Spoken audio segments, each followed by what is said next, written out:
एक माँ बाप के लिए इससे बड़ी मजबूरी कोई नहीं हो सकती है कि वो अपने जन्मे हुए बच्चे को फेंक दे या नाश कर दे। जी हाँ, एक ऐसा समय था कि माँ बाप को अपने बच्चों को फेंकना पड़ता था और फेंकना पड़ा। प्रभु के प्रिय, इससे पहले कि हम वचन में आगे जाएं, यदि अभी चैनल पे नए हैं तो चैनल को सब्सक्राइब करें और बेल आइकन को दबाएं ताकि जब भी हम कोई नया वीडियो डालें आपको नोटिफिकेशन मिल जाए। ये वचन प्रेरितों की काम 7 अध्याय के 17 पद को हम पढ़ रहे हैं आपके लिए। परंतु जब उस प्रतिज्ञा के पूरे होने का समय निकट आया जो परमेश्वर ने अब्राहम से की थी, तो मिस्र में वे लोग बढ़ गए और बहुत हो गए। तब मिस्र में दूसरा राजा हुआ जो यूसुफ को नहीं जानता था। उसने हमारी जाति से चालाकी करके हमारे बाप दादों के साथ यहाँ तक बुरा व्यवहार किया कि उन्हें अपने बालकों को फेंक देना पड़ा कि वे जीवित न रहे। बड़ी कठिन समय था। आप उस समय को महसूस कर सकते हैं। यदि आप बच्चे वाले हैं या बच्चे का बाप या माँ बनने वाले हैं तो समय को महसूस कर सकते हैं कि अपने बच्चे को नाश होने के लिए फेंक देना पड़ा। इससे बड़ी मजबूरी एक माँ बाप के लिए और क्या हो सकती है। एक बड़ी कठिन दौर से ये लोग गुजर रहे थे। और आगे 20 पद में लिखा है, ठीक एग्जैक्ट उसी समय मूसा उत्पन्न हुआ। उसी समय मूसा उत्पन्न हुआ। वह परमेश्वर की दृष्टि में बहुत ही सुंदर था। वह 3 महीने तक अपने पिता के घर में पाला गया, छिपाया गया, लेकिन जब वो बड़ा हुआ 3 महीने के बाद वो उसको छिपाया ना जा सका। उसके बाद उसे फेंक दिया गया और फिरौन की बेटी के द्वारा उसे उठा लिया गया।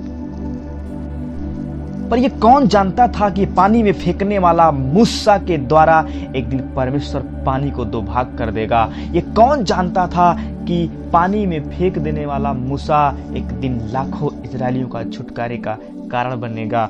प्रभु के प्रियो, यदि आपका भी संतान है, आपका भी बालक है, आप उसके प्रति कुछ ऐसा भाव ना रखें, क्या जाने परमेश्वर उसके द्वारा लाखों आत्माओं के बचाने का कारण बनाए। आपका लड़का दिखने में ठीक नहीं है, क्या जाने परमेश्वर उसे एक देश का नेता बनाए।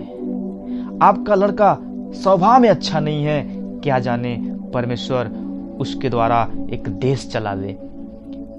तो आप अपने बच्चे को परमेश्वर के हाथों में सौंपें। जब ठीक समय आएगा परमेश्वर उसे इस्तेमाल कर लेगा। प्रभु के प्रियो, बहुत मुश्किल दौर था इन इजरायलियों के लिए, पर ठीक उसी समय मूसा का जन्म हुआ।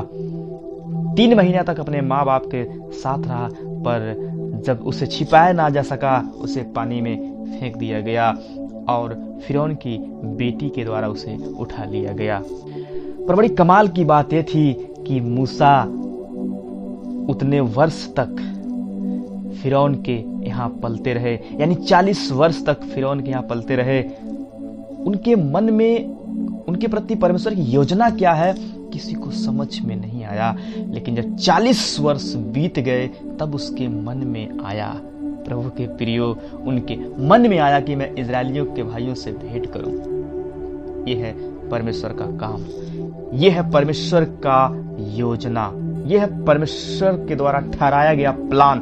कभी कभी परमेश्वर का प्लान हमें समझ में नहीं आता है, कभी कभी परमेश्वर का कार्य हमें समझ में नहीं आता है, पर प्रभु के प्रियो, उसके माँ बाप मूसा को फेंकने से पहले वो परमेश्वर के हाथों में समझ करके उसे फेंक दिया था।